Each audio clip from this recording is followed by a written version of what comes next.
এই রেসিপিটা দেখার পরে আপনার সিলভার কাপ মাছের লেজের ভর্তাটা থাকবে সবচেয়ে ফেভারিট একটা পদ। অ্যান্ড আপনি সবসময় সিলভার কাপ মাছটা আনলেই ঠিক এভাবেই লেজটা ভেজে ভর্তাটা বানিয়ে নেবেন। তো লেজটা ভাজার জন্য আমরা এখানে ব্যবহার করেছিলাম হলুদের গুঁড়া, কিছুটা পরিমাণ লাল মরিচের গুঁড়া আর লবণ, আর সেটাকে আমরা রেগুলার তেলেই ভেজে নিয়েছি। আর এখন এটা ভর্তা করার জন্য আমরা ব্যবহার করছি টমেটো, কাঁচামরিচ এবং কিছুটা পরিমাণ রসুন এবং ধনিয়া পাতা।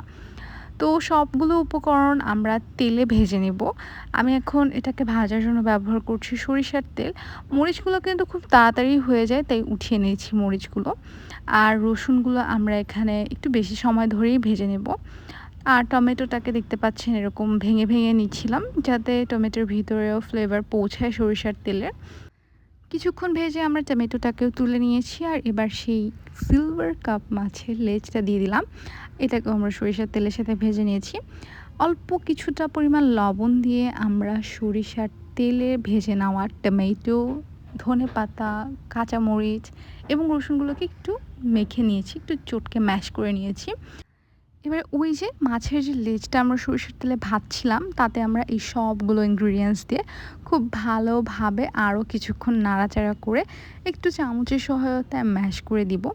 বেশ কিছুক্ষণ নাড়াচাড়া করতে করতে আপনার ভর্তা একদম রেডি হয়ে যাবে। আপনি এখানে আপনার পছন্দ অনুযায়ী ব্যবহার করতে পারেন।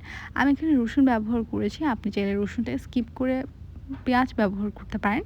তবে আমি বলব রসুনটা একবার হলেও ব্যবহার করে দেখেন, খুবই ভালো ফ্লেভার আসে। আর ধনিয়া পাতাটা এখানে অবশ্যই ব্যবহার করতেই হবে। ধনিয়া পাতার ফলে আপনার এই সিলভার কাপ মাছের লেজ ভর্তায় একটা ডিফারেন্ট ফ্লেভার অ্যাড হবে আর খেতে খুব বেশি মজা লাগবে। বেশ কিছুক্ষণ নেড়েচেড়ে যখন আমরা দেখব এটা ম্যাশ হয়ে গিয়েছে আর আমাদের মন মতন যখন কনসিস্টেন্সি চলে আসবে, তখন আমরা একটা সার্ভিং বোলে উঠিয়ে নিচ্ছি।